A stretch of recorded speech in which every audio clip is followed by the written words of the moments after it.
Alright, hello and welcome to my second video on the kidney. In this video I'll be going over filtration, then I'll be going over GFR as well as the pressure and how it regulates blood flow in the glomerulus.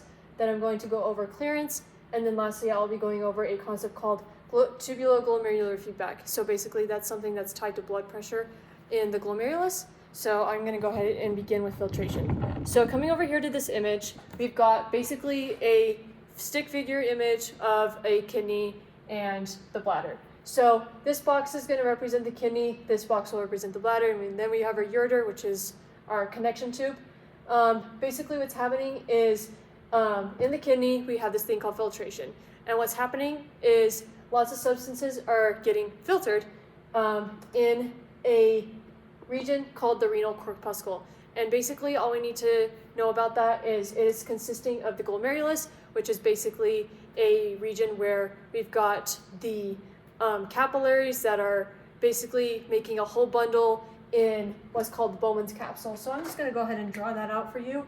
So if you imagine anatomically in the nephron, this is our capsule right here, and then in here, this is our glomerulus. So basically it's a bundle of capillaries.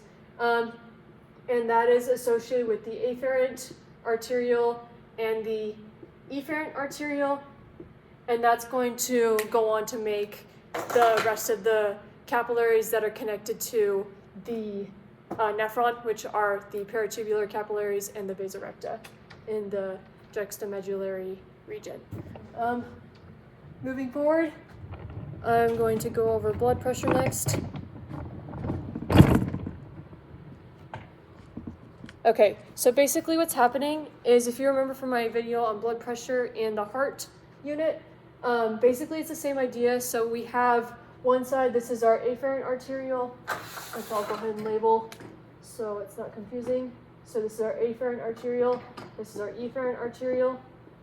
And basically what's happening in the glomerulus is we're going to have different blood pressures, and that's going to be regulated.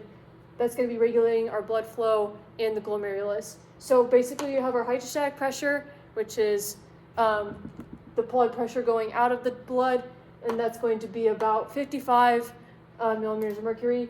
Then we also have BCOP again, which is going to be associated with things like albumin in the blood. That's going to go in, so that's going to be around 28 millimeters of mercury. And then last but not least, we have a new blood pressure from last unit. That's going to be called the capsule pressure, and that's usually around 10 millimeters of mercury. And then to calculate our net filtration pressure, so that's like the overall blood pressure, we're going to take our HP minus our CP plus our BCOP. So in this case, we're going to have a net filtration pressure of 17, which is about our normal blood pressure in the glomerulus. And that basically is what regulates blood flow into and out of the glomerulus. So I'm going to go ahead and explain another mechanism behind blood pressure really quick in a process called the tubular glomerular feedback loop.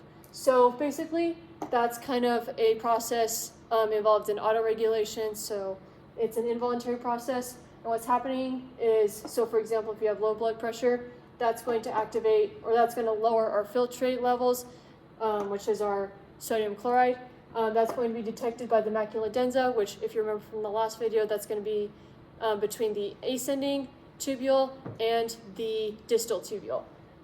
That's going to release nitric oxide, which is going to cause vasoconstriction, and then that's going to allow our blood pressure to increase. So it's basically a negative feedback loop that's going to increase our blood pressure. Likewise, if we have the opposite, we have high blood pressure, we're going to increase our filtrate, which is going to be detected by the macula densa, and then instead of nitric oxide, we're going to have adenosine, which is going to cause vasodilation, and then as we know, vasodilation will decrease our blood pressure. And then lastly, we've got a concept called clearance. Basically what that is it is the amount of solute that is cleared or filtered from the plasma or from the kidney into the blood and then going out. So I'm just going to draw an example. So if you have a kidney here, this is our renal artery, this is our renal vein. So let's say we have a lot of solute in the artery, it's going to go through the kidney and get reabsorbed in the blood, and then the renal vein is going to return with very little solute. That's basically what clearance is. It's a ratio between what is concentrated in the urine, and that's going to be times our volume of the blood, or times the volume of the liquid, and then divided by our plasma concentration. And that's basically our clearance. We use clearance to measure GFR, or our glomerular filtration rate, and usually we can measure the clearance of inulin and creatine because they are not reabsorbed or they are not absorbed or secreted in the blood. So that's why they are going to be measured with our clearance rate. That is the end of my discussion.